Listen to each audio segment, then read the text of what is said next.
Hello, lovelies. Welcome to episode 4 of Desperation with Queen. Whether you've been here from day one or today is your very first listen, I am glad you found your way here. So, this space was created for conversations that stir the heart and scratch the mind. So, let's dive right into it. Today's conversation is centered on rebranding, consistency, and building habits. And when I say rebranding, I do not just mean changing your image or trying something new because it's January. Nope. Now, for many people, it's about survival, it's about clarity and growth. It's about getting tired of repeating circles and finally deciding to become intentional with your life, your habits, and your future. So today, I'm having this conversation with someone who played a huge role in helping me understand that faith and structure are not opposites. They actually work best together. So I'm excited to dive into this conversation with my coach, my mentor, Mrs. Tolu Afonja. I call her Coach T. Hello, Mama. So good to have you here. Hi. Thank you for having me here, my babe. So good to have you, Mama. Thank you so much for joining in. So for people who aren't familiar with you, I want you to tell us a little bit about yourself. All right. You said a little bit, so I'll try to keep it a little bit. Who is Tolu? Okay. Afonja is the nurturer. I'm referred to as the nurturer. What do? I nurture individuals, couples, teams, groups to evolve and thrive.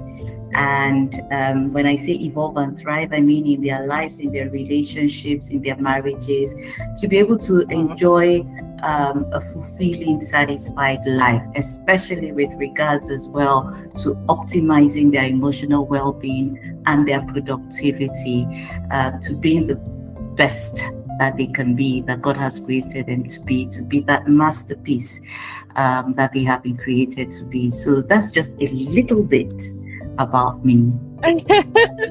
Awesome. Thank you for that, Mama. So my first question is centered on rebranding, right? Why does rebranding resonate with so many people right now? Yes, it's the beginning of a new year, and every January we see people talking about New Year resolutions, goals, dreams, and fresh starts. But beyond the calendar change, right?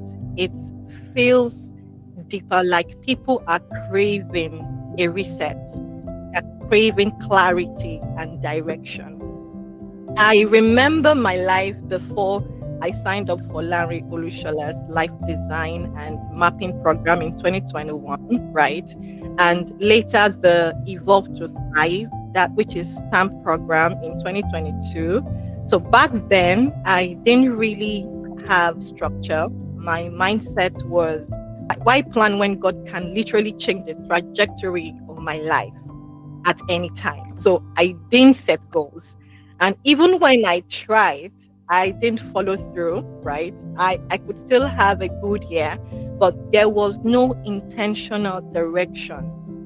But after those programs, I realized I needed mentorship, which led me to you and then TAMP, right? Now, through our sessions, my life genuinely began to change. You once mentioned that having a plan doesn't limit God, right? It doesn't limit God. It actually gives direction to what you're trusting Him for. Now, I know some people still feel, I don't need to rebrand my life or create structure. I would still have a good year anyway, you know. And on the other hand, some people love setting resolutions but struggle with consistency. So my question now is, why does rebranding resonate with so many people right now? Okay, it's interesting because at this time of the year, it's usually like a reset for people. So Mm-hmm. there is a sad, right? That a year has ended, another year is starting, and Yeah. a lot of people get into that anxiety mode. What's in it for me Mm-hmm. this year? What should I be looking out for this year? What's the next thing this year? And of course, some Mm-hmm. people also take advantage of that. This is what you should be doing, different words and different things, and all of that coming up. So people usually wait for, I guess it's the buzz that goes with the end of the year and the beginning of the new year. For some people, it even happens like when they're approaching their birthdays, which is also Okay. significant for them in their own new year, right? So Mm. when you talk about why is it a why does it Does it resonate for resonate? people? Yeah. Yes, right. Because January, the beginning of the year, sort of carries an energy that, oh, I Mm, need to reset, I need to start mm, afresh, right? It's mm, supposed to be a clean state. Psychologically, we as human beings are wired for cycles. Okay, so new mm, seasons invite reflection. Beyond the mm. calendar, many people are tired. They are already burnt out. But Right. somehow this season sort of helps them to get into that cycle of, okay, I need to refresh, I need to restart, I need to know what I'm Mm-hmm. doing and all. Okay. But then Mm, the other things are they, with all the desire and the needs and the interest in doing that, are they doing it mm, appropriately? Are they doing it mm, rightly, or they're just doing a mm, trend or a fad? And I believe that this mm. conversation is going to help us dig deeper. A lot of people are tired, they are stretched. End of the Honestly, year usually yeah. comes with end of the year usually comes with A lot of maybe for some pressure. people they go on holidays, yes, right? But a lot of people are already on autopilot. So how do you now Mm, refresh from the autopilot and be more intentional? Okay, so mm, beginning of the year is usually a time that people like to, re-energize themselves and all. But also with mm, that comes with a lot of anxiety and overwhelm as well, because of mm, the psychological connection that this is a new year or a new cycle. And if we do not manage ourselves and our energy well in the mm, period, then we'll just go back to the autopilot right? mode that we have been running away from. So we can literally say it's like a norm, right? Now, I want to believe you can't rebrand what you don't understand. Now, one must have like a clear understanding of who I am, who you are now, and not who you used to be, what you stand for, and what you no longer want to tolerate. So, when we're saying rebranding, now the version of me that I no longer want to see this year, I need to understand that I need to reflect on, okay, what happened last year that I need to change this year so I can get a better result. So, what does it truly take to rebrand, both personally and professionally? Interesting, because when you are rebranding, right, there must be a purpose, there must be a why.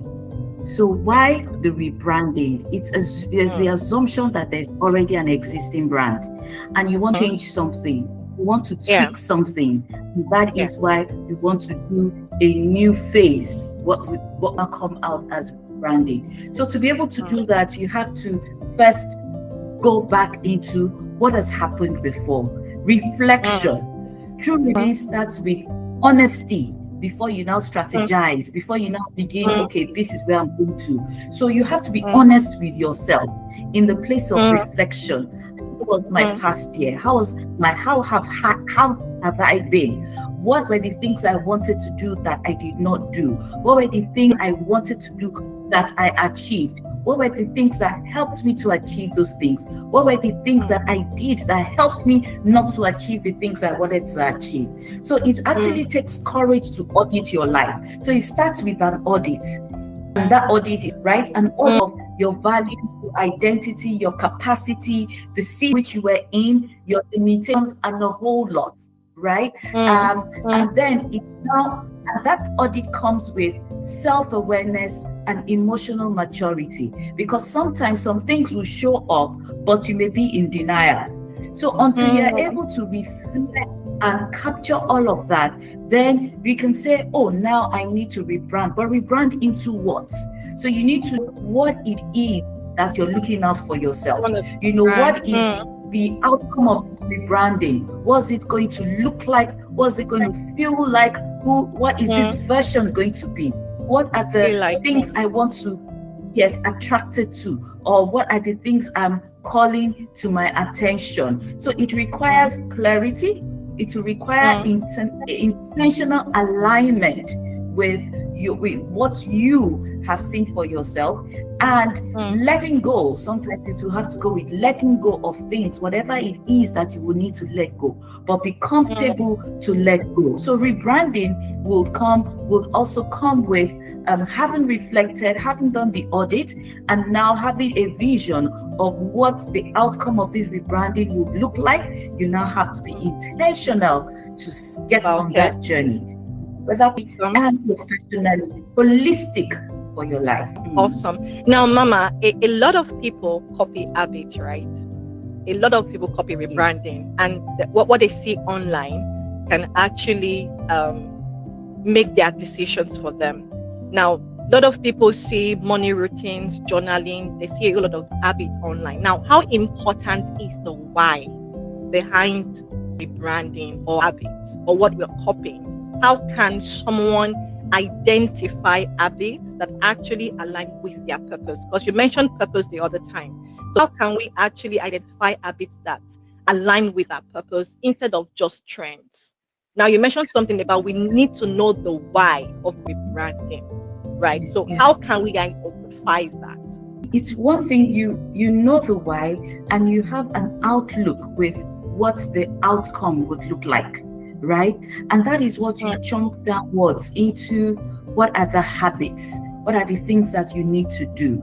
Yes, there are all manner. There's journaling. There's a lot of things that people do as habits or routines. Going to the gym, for example, was one of my goals for last year, and I can tell you for a fact that I didn't tell my friend. So it's crazy because we see some stuff and we believe that, let me just do it without knowing the why you should do that thing. So take, for example, you wanted to go into the gym, right? What was your why? Why did you want to go into the gym? You see, for whatever it is, your reason, your purpose is going to have to be in front of you.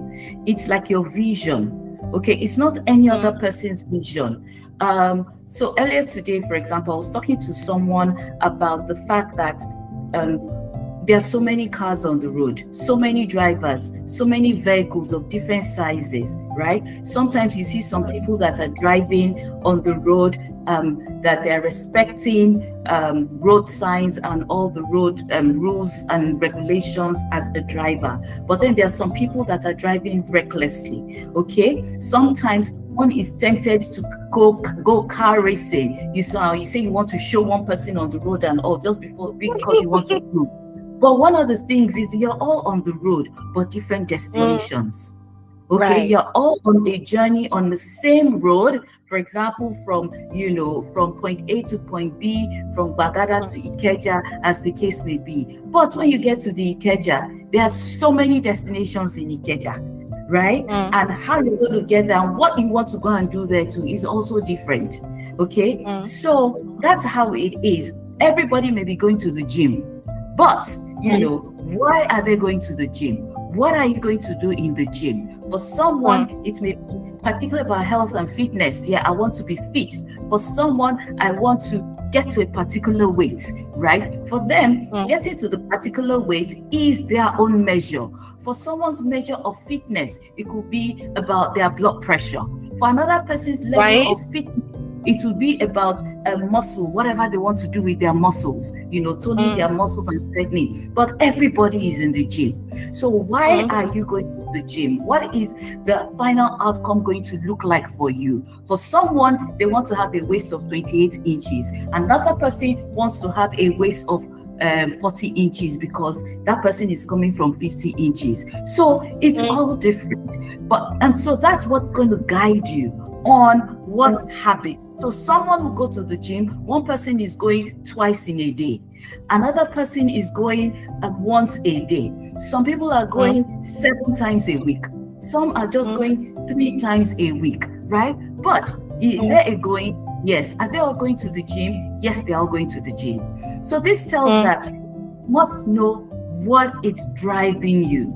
And that's where the why comes in. And that will help you with what exactly you need to do, and then creating habits. So it's what you do consistently that becomes a habit for you, right? So without purpose, whatever you're doing, you will find it will become like punishment, because you're going to wear yourself out. Honestly, yes. So I was going to say that to be honest, some days we are just exhausted, right? Exactly. Now, what are the things what's your personal arc for doing hard things consistently, especially on days when you are tired, overwhelmed, or unmotivated? Like you said earlier before we entered the call that you just got in like 5 minutes ago, and then you're like, you know what, I just have to be here. So what kept that motivation? Trust me, we can say that to be able to save up to $20,000 by the end of the year. So there are days that we just want to like spend it all in a month. So do you have like a personal act that works for you? You know, it's interesting because as you were asking that question, I was asking my question. I was asking myself, Tulu, what made you to still show up, at this, knowing that I just came in, right? And really, it's not just about now, but like you say, even in the hard, difficult times, you still show up, okay? And what drives me, basically, is what drives me, my values. For anyone connected to your values, right? And your values are in alignment with your purpose, then even in the middle of the night, if they call you and everything, once there is that click, that alignment, you will show up no matter how hard it is, right? So for me, I value commitment. I'd already committed to showing up at this time. Okay, the only thing that may have happened is I would probably have said, oh, I'm sorry, I'm just getting in a bit late. Give me a few minutes to settle in. But I will show up, and I will show up like nothing has happened, And that's because of the commitment, one. Secondly, the fact that it's not all about me, okay? My purpose, things that are value, anywhere I show up and whatever, I run with at least some eyes. Impact, influence, and inspiration. This is an opportunity to impact. This is an opportunity to inspire. This is an opportunity to influence. And so I forget every other thing, okay? That she's tired, she's this, or, when you're connected with your purpose and you are in alignment, the energy just comes from nowhere and you see yourself running with it. That is a personal hack, alignment with your value. Yes, and you have to know what those values are so that you can align to show up at the time you need to show up. Awesome. So I was also going to ask, right? Now, there are times we feel that our goals feels too big. Sometimes the goal feels like a huge mountain, especially when you've tried in the past over and over again. No progress, no clarity, no visible results, but you still want to keep going. So what should someone do when the goal feels overwhelming and there is no light in sight? Like, take for example, I have a clothing line. So one of my goals last year was to meet up with one of my stylists, and so that we can probably collaborate and do something. Like up till now, I haven't set that meeting yet, right? Because I have tried in the past over and over again because she's quite busy, and then I'm like, oh, she's not ready, because I know that it's something that both of us would benefit from, right? So when it gets to that point where you've tried, but it's not still working, and you feel like this thing is just too big for me, maybe I should just try something little, So how do you still stay committed when the results are slow? So the first thing is, even in the goal setting itself, is it your goal, or is it a feel good goal, or it is a goal that you are emotionally connected to, right? If there is a tie emotionally to it, right, and it is appropriate for you in the season, one of the things that I would like to refer to is your season. So even though it may be a desire or a goal that you want to achieve, right, also need to sit with yourself for what season. Can I accommodate this? It may be, is it one goal or is it amongst many other goals? And then if you now prioritize what are the major goals I want to achieve this year. So it may not, may feel overwhelming, big and huge, right? Because of one, the connection there is to that goal. And secondly, what is the why behind the achievement of that goal? Now, if it's still something you want to go, and you need to get clarity on what is it about this thing that I have been setting and resetting it every year, and yet I haven't achieved it. Going back to the audit, okay? Yes, you may be, oh, my partner is not available, all right? Is it your partner's goal or your goal? Is that goal for you or for somebody else? Are you in the driver's seat of achieving that goal? Is it within your control or is it with the control of others? If it is in the control of others and it's not fully within your control, then that goal is not your goal. You will not meet it. Wow. Right? But if you are in control of it, if you're in the driver's seat, driving it, and what you probably need is, oh, this person is not available, but this goal is important to me. Are there other options? Yes. And you begin to break it down and chunk it into tiny, tiny bits, tiny achievable milestones for yourself. It is important to you, right, that this has to be achieved by you. Now, you want to be the one to reach out because of how important it is to you and how you want to do it. You will reach out, or somehow God will bring the people that matter to you that will help you to achieve that once you are in alignment and ready to run with it. Accountability is also one of the things that can also help, right? Many people quit not because they can't do it, right? But because they stop trusting themselves after failing repeatedly.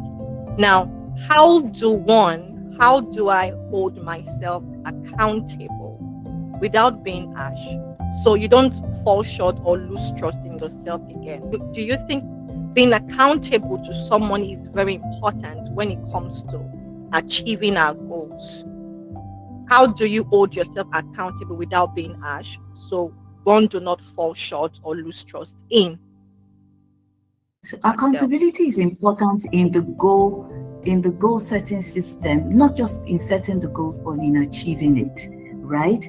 But then if it is a goal that you're disconnected from, there's no accountability that's going to help you. Wow. If it is a goal that you are not outrightly connected to, right, that you're not emotionally connected to, if it is just a feel-good goal that, oh, everybody is going to the gym, okay, let me get a health coach, you will frustrate yourself and the coach because you still will not show up. So yes, accountability is a good thing to have, but accountability comes when you are ready, intentional, and everything about you is in alignment with the motivation to achieve it. Then you submit yourself to an accountability system. When I say submitting yourself to an accountability system, it's a system that you're ready for. You're ready to be supported by whoever your accountability partner is. Okay, some people will say they have an accountability system or a partner, but when the person is asking about how far they've gone, oh, why don't you do this and all, before you know it, they ghost the person and say, oh, this person's wahala is too much. Oh, no, I know, right? And then, because they haven't yielded or submitted to an accountability system that will work for them. It takes the individual to submit and yield to the accountability system. The profile of whoever your accountability partner may be is up to you to create and to show up with discipline. You have to be intentional about it. To saying, okay, I'm going to yield, I'm going to support to this person or this system as my accountability system. One of the things I learned while I had my session with you is celebrating wins. Like, it was one of the major things that you touched on. Now, regarding celebrating wins, big or small, you often hear people say that, oh, I'm going to celebrate when I get there. You know, now, how important is celebrating wins? Because I have some close friends that they do not believe in it. They feel like this thing is not a success yet. So, yeah, how important is celebrating wins along the journey, right? And why do you think many people struggle to celebrate themselves? I used to have that struggle, but I think I've changed.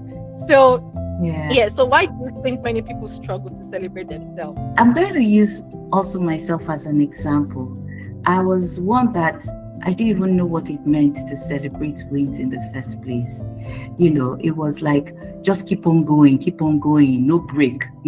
Once you've achieved something, the next thing. Even when people say, oh, Tolu, well done, I'm wondering, well done for what? What did she do? She has not done anything, you know, and all. And even when I get to the next milestone, you know, I did not even know how to appreciate. You know, I didn't really know how to appreciate even the wins, because I didn't even recognize them as wins in the first place. So one thing about our environment is that our environment supports the push. So we keep pushing and driving ourselves, and we keep driving ourselves to the point that, you know, you don't even know when you have, you know, when you have gotten to the point that you have achieved what it is. Right. Okay. Even when you have achieved it, sometimes you don't recognize it. A few people around you, maybe those around you that know where you're coming from, they will even observe and recognize it. But then you're wondering, really? Is that it? Oh, I didn't even know, I didn't realize, because you are not mindful. Right. Now, what does celebrating wins mean? So let's say, for example, going back to the example of going to the gym, right? Depending on what your goal was, your why you're going to the gym, and the first thing. Let me talk about when there was a time I was really working on getting to a particular weight. And I wasn't going to the gym, I was just working out in the house, but I had a coach that was working with me at the time. And when I lost 1 kg, when I had dropped by 1 kg, it was a big deal for me. It was a big deal for me. The coach was like, okay, now we can do something. You're going to forgive yourself in advance. We're going to celebrate this. So forgiving self means, I may break the norm, but it is my own celebratory mode. And with that, she said, okay, you can have ice cream, but in your ice cream, let's have some almond nuts in it, you know, things like that. But and then we know that we're going to push again and we'll go on ahead again. So it's not being too, what celebrating wins look like is it's a reset, that if I have done this, then I can do this. That's what the wins, that's what the celebration does for you. It's not for you to stay and continue saying, I've achieved this, and you stay there and you don't push again. You're going to continue pushing and driving. But then again, it's a reference point. If I've done A, then I can do C.